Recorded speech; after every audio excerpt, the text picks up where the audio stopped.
Hello दोस्तों, कैसे हैं आप सब। आप सभी को पुनः बीए लॉरेंस क्लासेस में स्वागत है। तो दोस्तों, आज हम जानेंगे एक ऐसा व्यक्ति जो जिसके लिए कभी समय में ऐसा हुआ था कि वो उसे किसी छत के नीचे या किसी स्थल पर रहने के लिए कोई जगह नहीं मिल पा रहा, और वह व्यक्ति एक साम्राज्य को खड़ा करके गया, और वो है बाबर। तो बाबर के बारे में जानेंगे कि बाबर की क्या विशेषताएं हैं, और आप सभी को पता चल ही चुका होगा कि ये बाबर की प्रारंभिक जीवन, कठिनाइयाँ एवं उनके प्रमुख उपकरण आक्रमण, यानी वो किस तरह गुजरा, कैसा था, मुगल वंश को किस तरह स्थापित किया। तो समय को बिना गवाते हुए आगे बढ़ते हैं, देखते हैं कि जहीरुद्दीन मोहम्मद बाबर का जन्म 14 फरवरी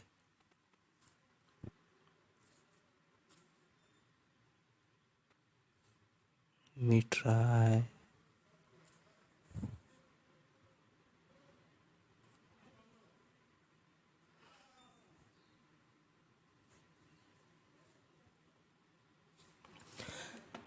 जहीरुद्दीन मोहम्मद बाबर का जन्म 14 फरवरी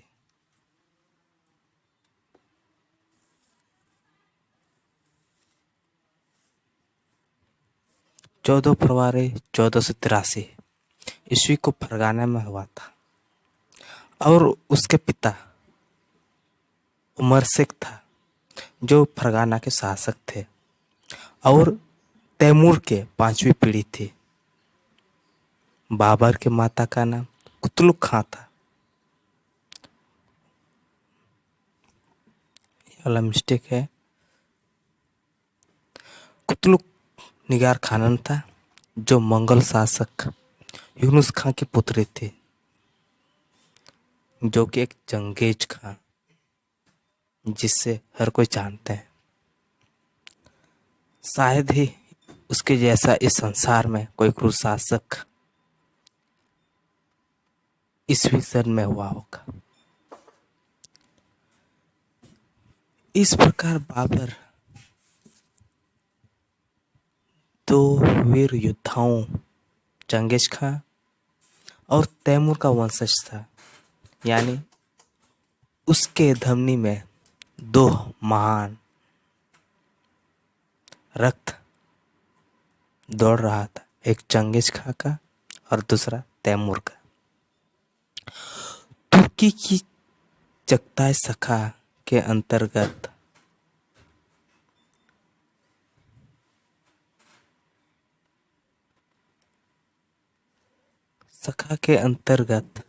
उसका वंश आता था। यानी कौन सा शाखा था? चगताई शाखा था, लेकिन सामान्य रूप में मुगल कहलाया। अर्थात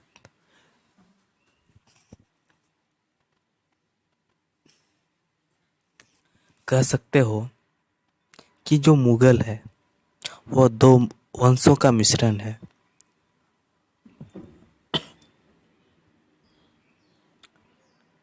छोटा सा फरगाना राज्य मिर्जा उमर शेख को प्राप्त हुआ था, और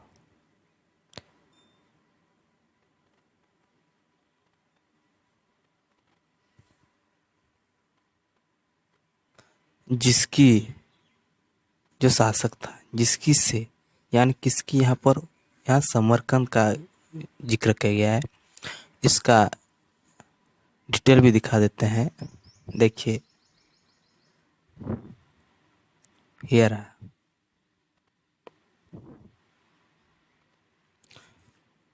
ये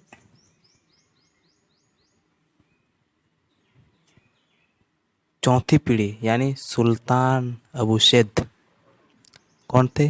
बाबर के दादा थे। और उसकी दादी का नाम क्या था? एहसान दौलत बेग। ठीक है। और उनके पिताजी दोनों दो भाई थे।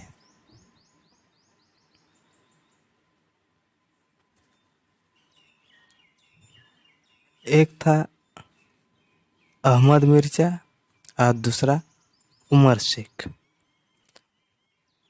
यानी उमर शेख का बेटा बाबर है। बाबर। और उसकी माता का नाम कुतलुक खां। इसको यहाँ से इंडिकेट किए हैं, यानी दर्शाने का प्रयास कर रहे हैं आखिर उसका वंशज किस तरह था। तो दोनों शासक थे। अहमद मिर्जा भी शासक था, वो समरकंद का और बुखारा जगह, यानी दो जगह था। और जो उमर शेख यानी बाबर के पिता, सिर्फ और सिर्फ उन्हें क्या मिला था, फरगाना जिला मिला था। सिर्फ और सिर्फ उन्हें फरगाना मिला था, जिसकी राजधानी अंदीजान थी। और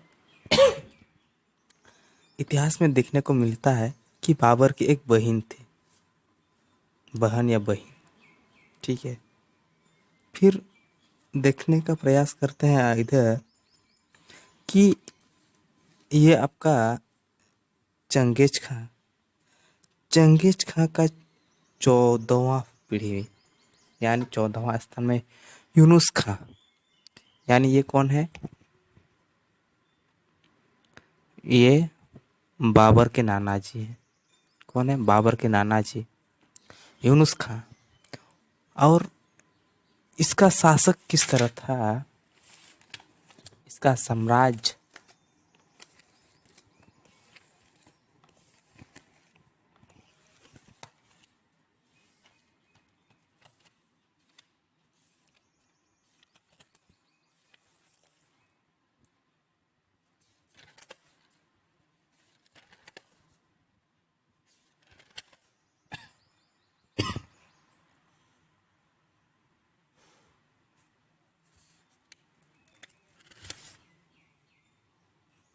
कि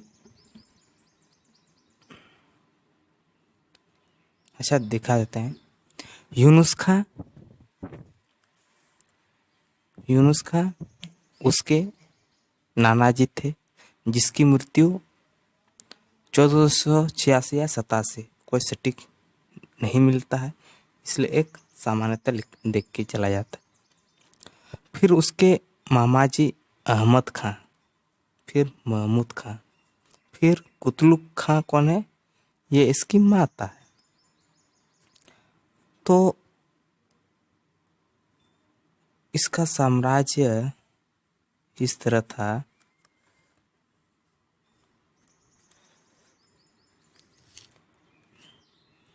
कि यहाँ पर मान के चलो केंद्र में फरगाना है, इसके पूर्व में वो मंगोल शासक, इधर मंगोल, इधर में उसका नाना जी थे।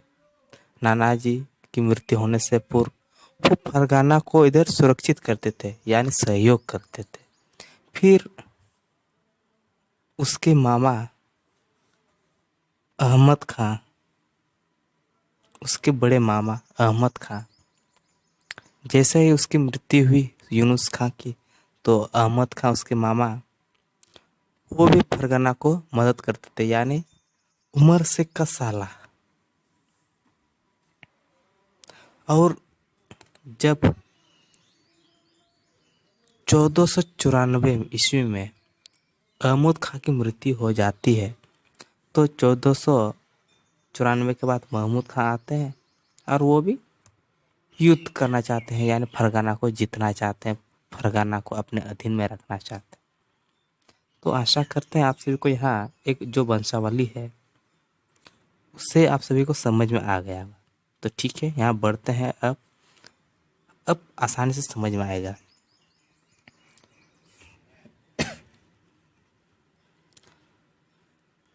यहाँ से क्योंकि उससे बड़े भाग समरकंद और बुखारा मिले थे। फरगना के पूर्व की ओर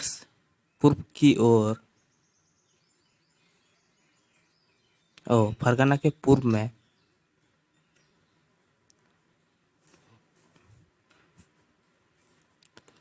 पूर्व में उमर सिंह के ससुर मंगोल राज्य के शासक थे, जैसा कि मैंने बताया। फिर भी फरगना का राज्य सुरक्षित रहा। इसका कारण था मंगोल शासक यूनुस खान ने सदैव फरगना का संरक्षण दिया, जो कि बाबर के नाना जी थे। उन्होंने अपने दामाद उमर शेख को सुरक्षित दिया या संरक्षण दिया। जब 1486-87 ईस्वी में यूनुस खान की मृत्यु के बाद फरगना की उसके पुत्र अहमद खान ने रक्षा की, यानी उसके बड़े मामा अहमद खान ने उसकी रक्षा की। लेकिन 1494 ईस्वी में उसकी मृत्यु के बाद उसका भाई महमूद खान मंगोल का शासक बना, यानी उसका छोटा मामा मंगोल का शासक बना, जो फरगना के पूर्व भाग, यानी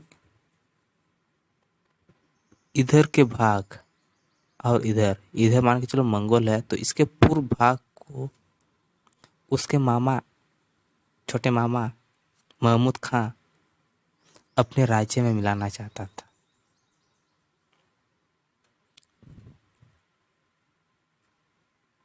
इस तरह था इसका प्रारंभिक जीवन। अब देखते हैं आगे कि उनका तो जीवन व्यतीत हुआ, उसका जन्म हुआ, मृत्यु हुआ। अब प्रारंभिक कठिनाइयां, उसे किस तरह की स्थिति से गुजरना पड़ा। तो जब 8 जून 1494 ईस्वी को मिर्जा उमर शेख की मृत्यु हो गई और उस समय 11 वर्ष की आयु में बाबर फरगना के शासन पर बैठे, तो समझ सकते हो जो बच्चा थोड़ा सा युवा की ओर कदम बढ़ता है, टीन एजेस की ओर बढ़ता है, उसे सिंहासन में बैठ गया, वो क्या कर सकता था, क्या नहीं कर सकता था, उसके पास कितनी समस्याएं आती हैं, ये तो हर कोई समझ सकता है। तो आगे देखते हैं, उसको बाह्य तथा आंतरिक अनेक समस्याओं का सामना करना पड़ा। तत्कालिक मिर्जा अहमद और महमूद खां का आक्रमण था, यानी अपने बड़े पापा अहमद मिर्जा और महमूद खां यानी छोटे मामा का आक्रमण, कि दोनों चाह रहे थे, उनके बड़े पापा और उनके छोटे मामा महमूद खां चाहते थे आक्रमण करते थे। और बाबर में इन दो आक्रमणकारियों का सामना करने की शक्ति नहीं थी। ये तो सोच सकते हैं, एक तरह से रिश्तेदार में बड़े हैं, साथ ही साथ वो उम्र में छोटे हैं, उसके पास उतना साहस नहीं था, उतना युक्ति नहीं थी कि क्या करे क्या ना करे, तो शक्ति तो नहीं थी। इसलिए उसने कूटनीतिक उपाय के तहत अहमद मिर्जा से प्रार्थना की कि वो उसकी अधीनता स्वीकार करने को तैयार है, यानी किससे, अपने बड़े पापा से प्रार्थना किया कि बड़े पापा, या किस तरह से कहा कि मैं आपके अधीन में कार्य करने को मानता हूँ, स्वीकार करता हूँ, आपको यानी आपके आदेश को मैं पालन करूँगा। लेकिन फरगना पर अधिकार करना अहमद मिर्जा का उद्देश्य था। तो देखिए, कहते हैं ना, जब बाप जिंदा रहता है तब तक चाचा जी, बड़े पापा साथ रहते हैं या सही व्यवहार लगते हैं। जब कोई पापा की मृत्यु हो जाती है तो चाचा मामा कोई छोड़ता नहीं। बस यही कारण देखने को मिल रहा है। उद्देश्य था, इसलिए उसने बाबर से बाबर के निवेदन को स्वीकार नहीं किया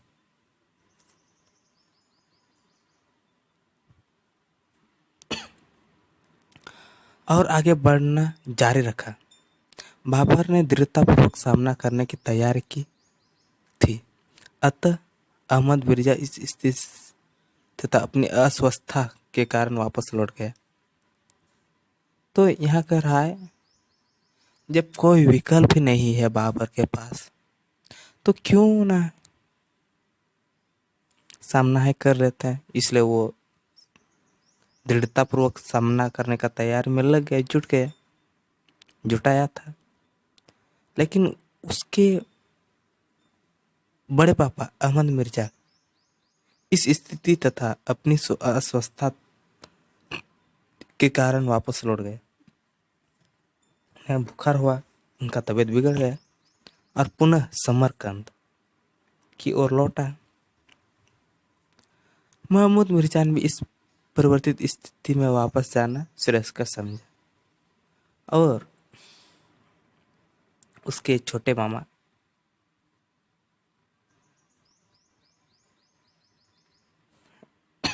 महमूद खां भी श्रेयस्कर समझा। क्या पता, यहाँ पर कुछ समझ में नहीं आता है। कहते हैं ना, जब भेड़ियों की झुंड आती है तो आसमान को हिला देते हैं, लेकिन क्या पता सिर तो अकेला ही दहाड़ता है। शायद उसमें उतना क्षमता नहीं था उन दोनों में, और वो पुनः पीछे की ओर मारा। इस प्रकार आक्रमणकारियों से फरगाना की रक्षा करने में बाबर सफल रहा। तो देखिए, अगर शायद युद्ध करने की तैयारी नहीं करता तो दोनों आक्रमण करते, लेकिन जब तैयारी हो गया, घर से निकला, तो दोनों ही गायब। फिर आगे क्या होता है कि अब बाबर को भी गुस्सा आया और समरकंद को जीतने का प्रयास किया, यानी अपने बड़ा पापा के यहाँ जीतने का प्रयास किया। समरकंद तैमूर के सिंहासन पर बैठने के लिए बाबर की महत्व आकांक्षा थी।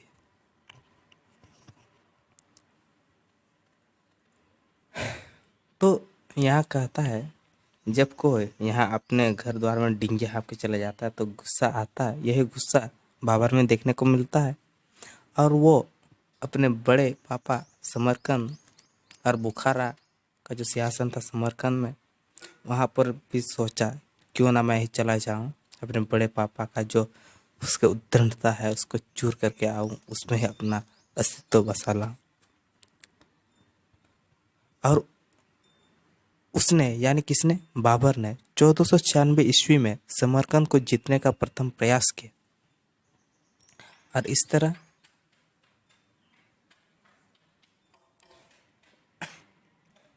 समरकंद को भी जीतने का प्रयास किया। उसके चाचा अहमद मिर्जा या उसके बड़े पापा या चाचा अहमद मिर्जा की 1496 ईस्वी में मृत्यु हुई। अर्थात उसकी जो चाचा या समझिए बड़े पापा, उसकी मृत्यु कब हुई? 1496 में।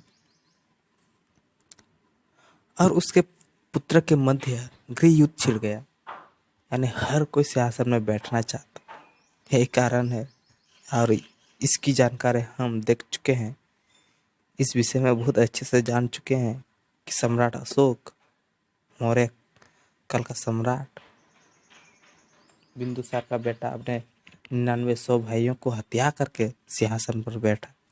फिर वही हालात यहाँ हुआ, उसके पुत्र के मध्य गृह युद्ध छिड़ गया। इस स्थिति का लाभ उठाकर समरकंद को अधिकृत करने का बाबर ने प्रयास किया, लेकिन सफलता नहीं मिला। सोचा था कि इस समय उसके लिए उचित होगा, लेकिन वो नहीं हो पाया।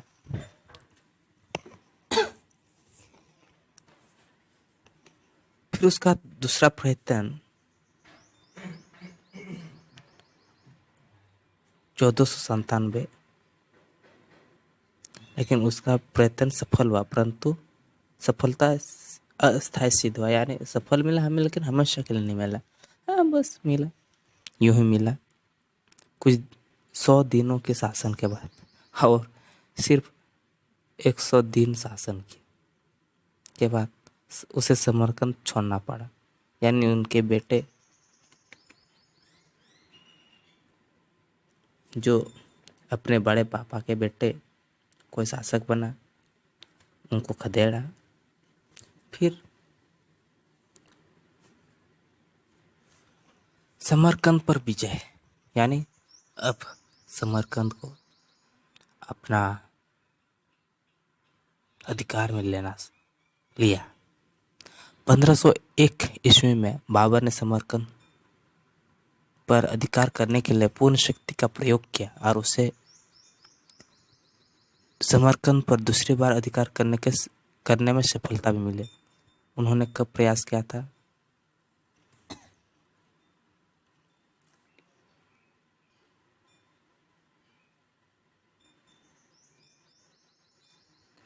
ये आपका तीसरी बार होगा, ये दूसरी बार नहीं, तीसरी बार होगा।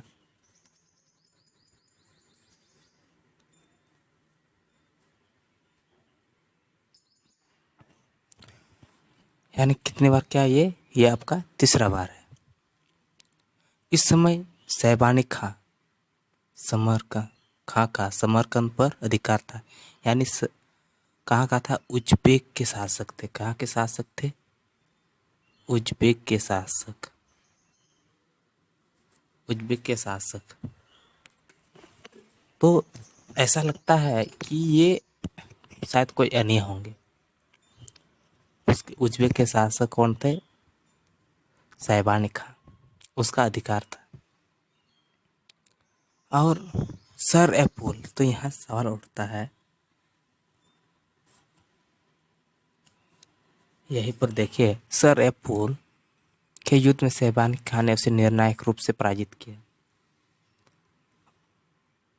और बाबर को छोड़ना पड़ा। अपनी मुक्ति प्राप्त करने के लिए उसने अपनी बहन का विवाह शैबानी खां से करा दिया। यह यहाँ स्पष्ट होता है कि उसकी भी बहन थी। सर ए पुल के युद्ध में कौन सा पुल अपनी बहन को शैबानी खां से विवाह किया? तो यहाँ सवाल हो सकता है सर ए पुल। तो आगे देखते हैं, काबुल पर अधिकार।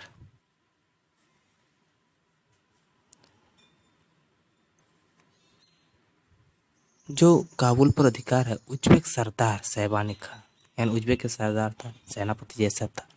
समरकंद पर अधिकार प्राप्त करने के पश्चात अधिकांश ट्रांस आक्सियाना क्षेत्र, जो एक क्षेत्र है जो उज्बेकिस्तान में है,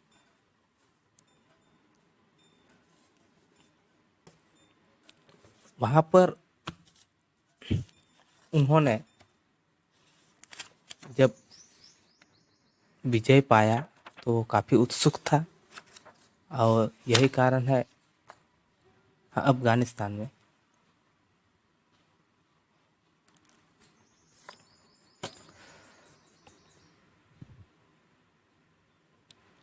आसियाना क्षेत्र पर भी अधिकार स्थापित किया है। इससे मध्य एशिया के तैमूर राज्यों का अंत हो गया और बाबर ताशकंद में थे। कहाँ थे बाबर उस समय? ताशकंद में थे। उसी समक्ष दो विकल्प थे। यानी किसके विकल्प थे? बाबर के यहाँ दो विकल्प थे, उसके समक्ष दो विकल्प थे। हेरात की रक्षा के लिए जाना, जिस पर शैबानी खां वहाँ के अनेक सैनिक बाबर के पास एकत्रित होने लगे।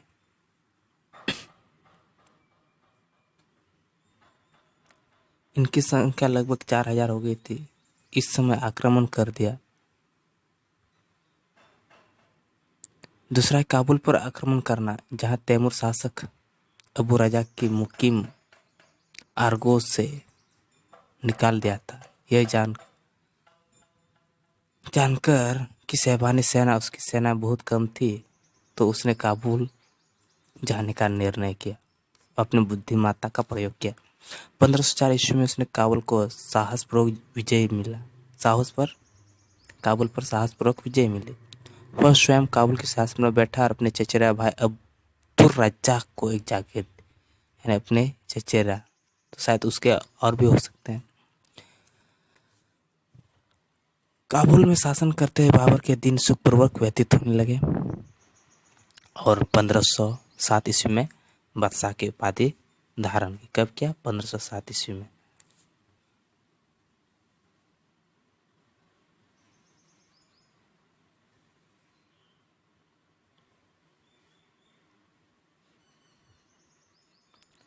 फिर यहाँ का आता है समरकंद जीतने का पुण्य प्रयत्न। 1508 से 9 ईस्वी में बाबर काबुल में शांतिपूर्वक रहा, यानी वो शांतिपूर्वक से व्यतीत किया, लेकिन समरकंद पर विजय की उसकी आकांक्षा अभी तक नहीं बाकी थी।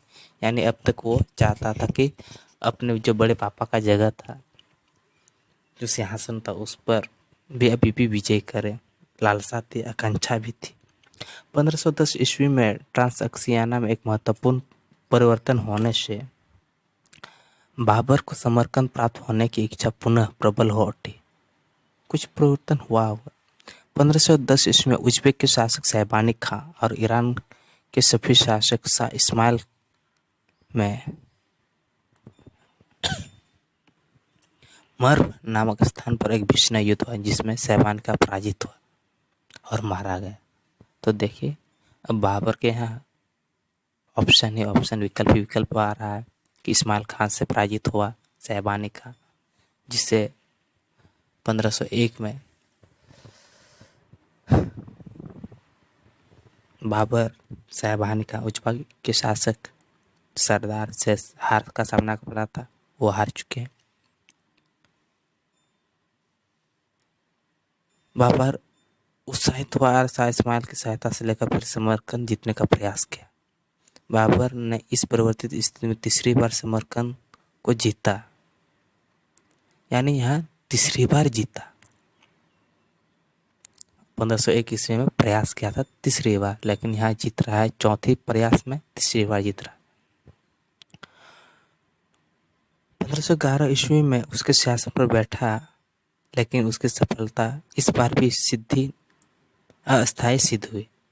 शाह इस्माइल को वापस लौटते ही ट्रांसअक्सियाना पर शहबानी खां के उत्तराधिकारी, यानी उज्बेक के शासक जो शहबानी खां था, सरदार था, उसके उत्तराधिकारी यानी उसके पुत्र सब उबैदुल्ला खान ने अधिकार स्थापित कर लिया।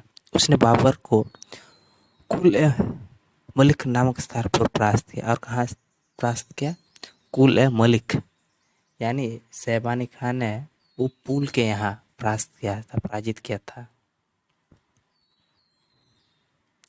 शहर है पुल, लेकिन और उसका बेटा उसको कहाँ परास्त कर रहा है? कुल ए मलिक नामक स्थान पर, और समरकंद से निकाल दिया। बाबर का ईरानी सेना की सहायता उज्बेकों के साथ अंतिम निर्णायक युद्ध 1513 ईस्वी में शक्तिशाली शत्रु के मारे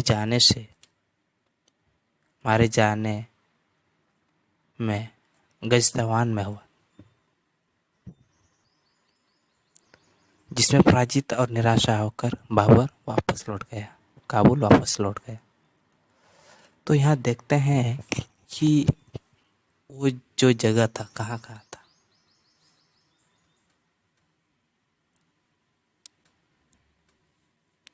तो यहाँ देखिए, ये रहा आपका काबुल, कंधार, इसके बाद गजनी तो मोहम्मद गौरी का था। फिर इधर में मिलेगा पेशावर, यहाँ है पंजाब, मुल्तान, सियालकोट, इस सब जगह को आगे जाएंगे, तो इसलिए इस इमेज को यहाँ पर इंसर्ट किए थे। बाबर के प्रारंभिक अभियान। बाबर अत्यंत महत्वाकांक्षा व्यक्ति था। वो मात्र फरगना का शासक बने रहने से संतुष्ट नहीं हो सकता था। अतः उसने 3 बार समरकंद पर विजय अधिकार किया और कितनी बार प्रयास किया? 4 बार प्रयास किया, किंतु दुर्भाग्यवश तीनों ही बार समरकंद उसके हाथों से निकल गया। 1503 ईस्वी में जब बाबर गृहहीन होकर एक स्थान से दूसरे स्थान उज़्बेकों से बचने के लिए, यानी उज़्बेकों का शैबानी खां थे, उबैदुल्ला उसका बेटा है, जो कुल एक जगह में ये परास्त हुआ। उसमें भागते भागते जा रहा था, तब ताशकंद के निकट एक ग्रामीण मुखिया की वृद्ध माता से उसने तैमूर के भारतीय आक्रमण की कथा सुनी थी। उसमें उसने अपने महान पूर्वजों के अनुकरण पर भारत में अभियान का निश्चय किया था, लेकिन समरकंद में असफलता मिलने के बाद उसने भारतीय अभियान के बारे में गंभीरता से सोचा। कहते हैं ना, शायद उसके नसीबों में नहीं था कि लंबी अवधि तक समरकंद में शासन करे, और इसलिए आजकल कहते हैं कि इसमें विजय नहीं हुआ तो क्या हुआ, दूसरा और चुनो, और यही हुआ। समरकंद में उसको हार का स्वाद चखना पड़ रहा था, इसलिए अब भारत की ओर गूंज किया, अपने कदम रखना चाहा।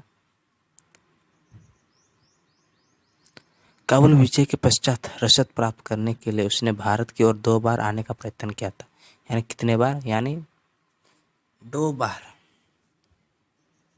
1504 ईस्वी में पेशावर, जो उधर पाकिस्तान में है, जलालाबाद तक आया। दूसरा जलालाबाद तक आया, लेकिन मार्ग में लुटेरों का दमन करने में असफल होने तथा शैबानी खां के वापस जाने का समाचार पाकर, अर्थात उस समय शैबानी चला गया तो सोचे क्यों न पीछा कर लो, चला गया। 1513 ईस्वी के बाद 4 वर्षों तक काबुल राज्य में प्रशासन स्थापित करने तथा उद्दंड अफगानों को नियंत्रित करने में व्यस्त रहा, क्योंकि जो अफगान थे वो गौरी को सता करके थे। अब आता है भारत में आक्रमण, यानी भारत में प्रथम आक्रमण क्या था? 1519 ईस्वी में।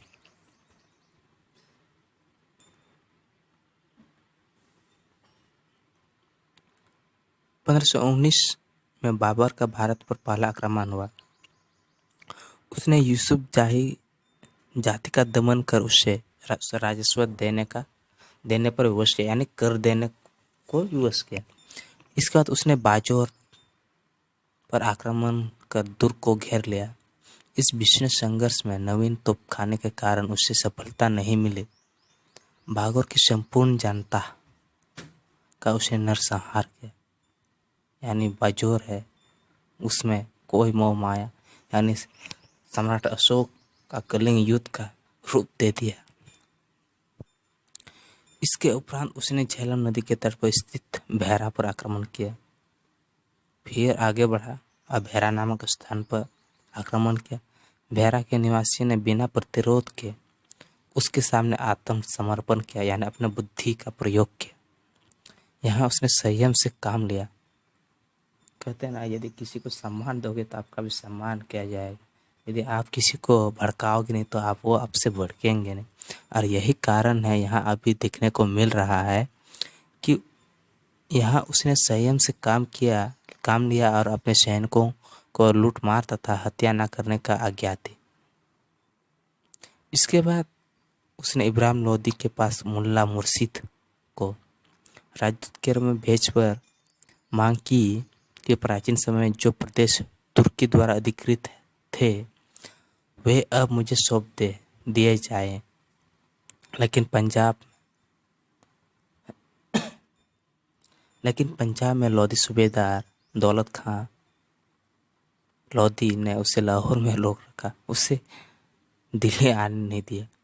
बाबर अपनी पुस्तक बाबरनामा में लिखता है कि 5 महीने बाद मेरा राजदूत बिना किसी उत्तर के काबुल में लौट आया। भैरा में हिंदू बेग को प्रशासक नियुक्त करने के बाद बाबर काबुल पुनः वापस लौट गया, यानी फिर आ गए। द्वितीय आक्रमण, इस तरह से हम 5 आक्रमण पढ़ेंगे। बाबर कि वापस जाते ही बेहरा के लोगों ने हिंदू बेग को खदेड़ दिया। जब बाबर था तो महामहिम सरकार, हम आपकी अधीनता स्वीकार करते। जैसा है बाप निकला, बाप पीछे मोड़ा उसके बेटा को, यानी उसके उत्तराधिकारी, यानी उसने जिसने चमचा को खदेड़ा। यूसुफ जहाँ ने पुनः विद्रोह दिया। बाबर ने इस स्थिति में 1519 के अंत में पुनः आक्रमण किया। उसने द्वितीय बार यूसुफ जहाँ का दमन किया, यानी इससे पहले भी दमन किया था पहले आक्रमण में। वह पेशेवर तक आया यहाँ रसद संग्रह की, जिससे आक्रमण की तैयार की जा सके।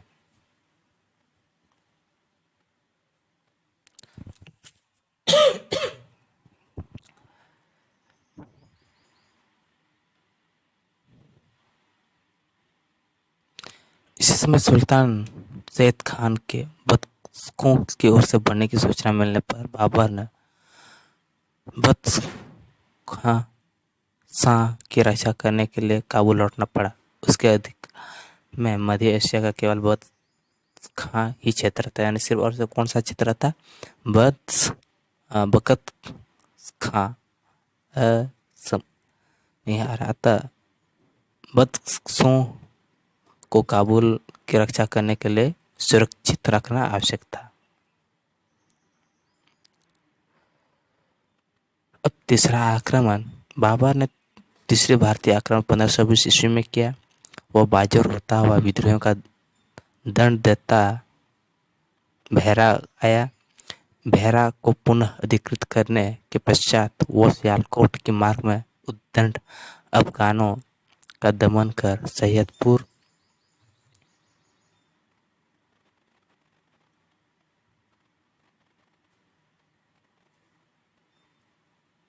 के लोगों के प्रतिरोध नष्ट करके उसने सियालकोट पर अधिकार स्थापित किया। गुजरात की ओर भी आ रहा था, राजस्थान की ओर, जहाँ के लोगों ने बिना युद्ध के उसकी अधीनता स्वीकार, लेकिन सियालकोट के लोगों भी बुद्धिमानी का प्रयोग किया। यहाँ उसे कंधार के शासक काबुल की सीमा पर आक्रमण करने का समाचार मिला। सियालकोट में बाबर को समाचार मिला कि कोई कंधार का शासक है, वो आपके जो काबुल है उसके सीमावर्ती में उछल कूद कर रहा है। बाबर ने कंधार जाने का निर्णय किया। उसका उद्देश्य कंधार को जीतकर काबुल को सुरक्षित करना था। और सोचा, यही मेरे जड़ का कारण है, यही मेरे कांटे हैं, तो क्यों ना मैं इसी को उखाड़ फेंकूं। यही कारण है उसको अपना ही टारगेट बनाया, ताकि वो भारतीय अभियान में निश्चित होकर शक्ति लगा सके। और कंधार जीतने में 2 वर्ष लगा। कंधार अधिकार करने में उसे विश्वासघात से उसने दुर्पूर अधिकार स्थापित कर लिया। और किसने किया? तो कंधार नरेश, यानी कंधार को त्याग कर साबिक अधून ने सिंध पर अपने प्रथम 2 अप्रैल को सफलता मिली। लेकिन अंत में 1522 में कंधार के किलेदार मौलाना विश्वासघात किया था। यानी किसने किया था?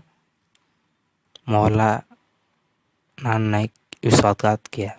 बाबर ने अपना प्रभुत्व स्थापित कर लिया। बाबर ने अपने पुत्र कमरान को, जो अभी बालक था, उसे कंधार का किलेदार नियुक्त किया। इस तरह तीसरा अभियान समाप्त। चौथा अभियान पढ़ते हैं। बाबर ने भारत का चौथा अभियान 1524 ईस्वी में आक्रमण करने का निमंत्रण दिया। कंधार की विजय ने काबुल की सुरक्षा की चिंता से मुक्त किया था। इस समय उसे पंजाब के सूबेदार दौलत खां लोधी ने भारत पर आक्रमण करने का निमंत्रण दिया। यानी हम भारतीय हैं, हम भारतीयों का पीठ के पीछे छुरा भोंक रहा है। दौलत खां लोधी को भय था कि सुल्तान इब्राहिम लोधी उसे पंजाब के सूबेदार के पद से हटाना चाहते। यानी वो डर के मारे अनुभव कर लिया है, भाप चुका था। यानी उन्हें लगा था कि कहीं इब्राहिम लोधी उसको पंजाब के सूबेदार से हटाएगा। और आलम खां लोधी को इब्राहिम लोधी का अपदस्थ यानी गद्दी से हटाना करके दिल्ली के सिंहासन में बैठाने के आग्रह किया और उसको एक अवसर दिया।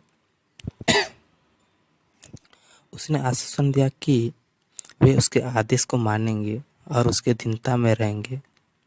इस समय आलम खां लोधी भी काबुल में था, और वो कहाँ था? काबुल में था, और बाबर की सहायता प्राप्त करने के लिए याचना करा। और वो चाह रहा था कि यदि इब्राहिम लोधी से युद्ध लड़ना तो सेना तो चाहिए, तो किसके चाहिए? तो क्यों ना बाबर का प्रयोग कर लेते हैं।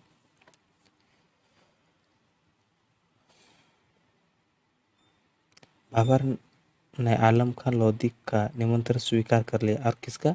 आलम खां लोधी, जो दिल्ली के गद्दे पर बैठना चाहता था। क्योंकि उसे दो बातें स्पष्ट हुए थे। किससे स्पष्ट हुए थे? बाबर को। प्रथम, अफगानों में फूट होने की वजह से आक्रमण का उपयुक्त अवसर था, क्योंकि उस समय अफगान जो बाबर को तंग करके थे, उसमें आपसे फूट हुआ था। और दूसरा था, अभी तक केवल पश्चिमी जिलों की मांग कर रहा था, यानी जो पश्चिमी क्षेत्र है उसी को मांग कर रहा था। लेकिन अब उसके थाली में, मान के चलो, कोई व्यक्ति किसी थाली का कुछ ही हिस्सा मांग रहा था और वो नहीं दे रहा था, लेकिन समय पड़ा तो थाली को सौंपने में तैयार हो गया। तो लेने वाले को और क्या चाहिए भाई? वही हुआ। अब उसे संपूर्ण पंजाब मिल जाएगा। वह तैमूर की दिल्ली विजय के बराबरी कर सकेगा, और वह तैमूर की दिल्ली विजय है उसके समक्ष कर लेगा। बाबर ने सरलता से लूटा और उन पर अधिकार कर लिया। और अधिकार कर लिया। यहाँ कुछ मिस्टेक हुआ है।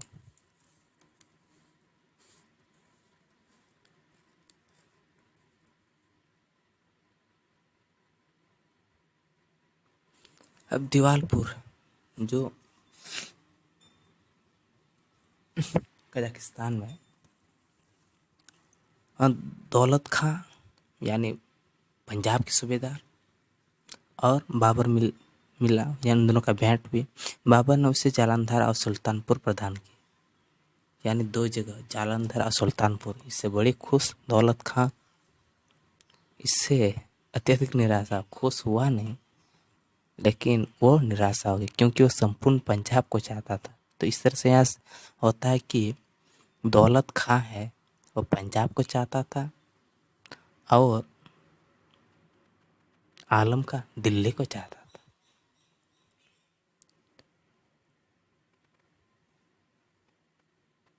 अत्यधिक निराशा मिली, क्योंकि वो संपूर्ण पंजाब को चाहता था और उसे आशा था कि बाबर लूट पाट के बाद वापस चला जाएगा। इसके विपरीत विचित्र प्रदेशों पर बाबर ने अपने अधिकारियों को नियुक्त कर दी थी।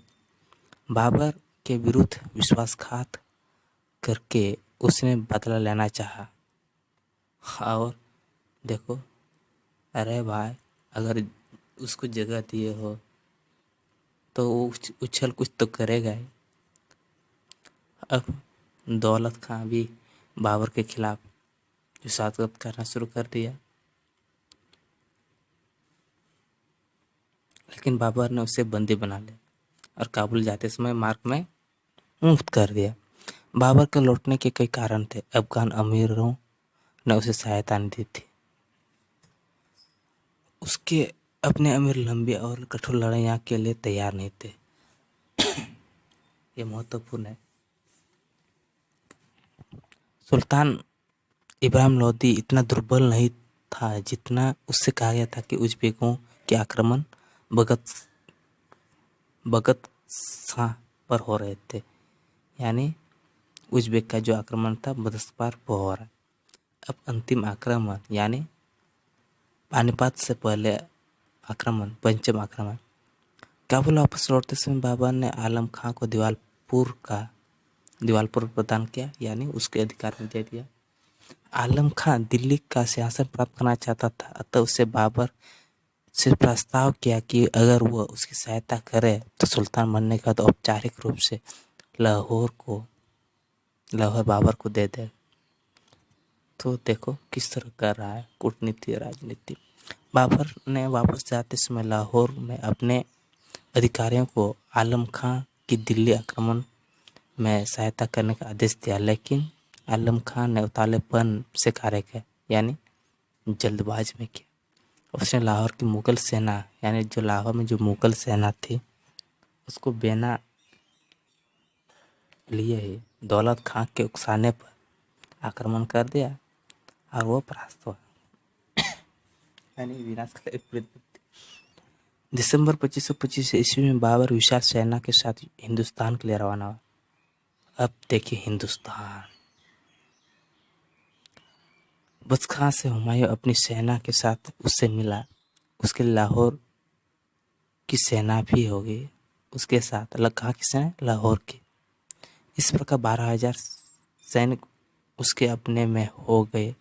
लेकिन ऐसा प्रतीत होता है लोधी सल्तनत समाप्त करके मुगल साम्राज्य के देश करने से आया। उसकी जो स्थिति है उससे पता चलता है, ऐसा लगता था कि वो लोधी वंश को उखाड़ फेंक कर मुगल वंश को स्थापित करना था, लेकिन वास्तव में क्या था, वास्तव में उसे केवल पंजाब को प्राप्त करना था। दौलत का बाबर के आने पर समाचार सुनकर मिलवट के किले जा चुका, क्योंकि वो पीठ के पीछे भोंक रहा था, छोरा भोंक रहा था। इसलिए जब बाबर आया तो छुपना है, नहीं तो पीठ कैसे बनेगा। इस किले को बाबर ने घेर लिया और बाबर को पता चला था, इसलिए बाबर ने इस किले को घेर लिया। दौलत खां लोधी ने आत्मसमर्पण कर लिया। अब जब कोई विकल्प नहीं था, जी महाराज हम इधर छिपे हैं, आपकी अधीनता स्वीकार है। उसे बंदी बनाकर बाबर ने भैरा किले में रखने का आदेश दिया और जो दौलत खां है उसे भैरा के किले में जो बंदी गृह है वहां पर डालने का आदेश दिया। लेकिन वो मार्ग में मर गया, शायद वो सदमा में चल गया, लेना का देना हो गया। जिसे मैंने जगह दिया उसने मुझे खदेड़ा, उसने मुझे अपना अपमानित किया। इस प्रकार बाबर का अधिकार स्थापित हो गया। आलम खां भी इब्राहिम से पराजित होकर पुनः बाबर के पास आ गया। बाबर के प्रति अनेक लोधी अमीरों ने निष्ठा प्रकट की, यानी सम्मान व्यक्त किया, जिससे दिल्ली की ओर बढ़ने के लिए या बढ़ने को बाबर को प्राप्त हुआ। बढ़ने का अवसर, जो उत्साह है, बढ़ने का उत्साह बाबर को प्राप्त हुआ। इसलिए इस तरह का जो PDF टीचिंग है उसको जानने के लिए हमारे BA लॉरेंस को शेयर करें, सब्सक्राइब करें, अपने दोस्तों को यहाँ भी को भी जानकारी दें। धन्यवाद। जय जोहार, जय झारखंड।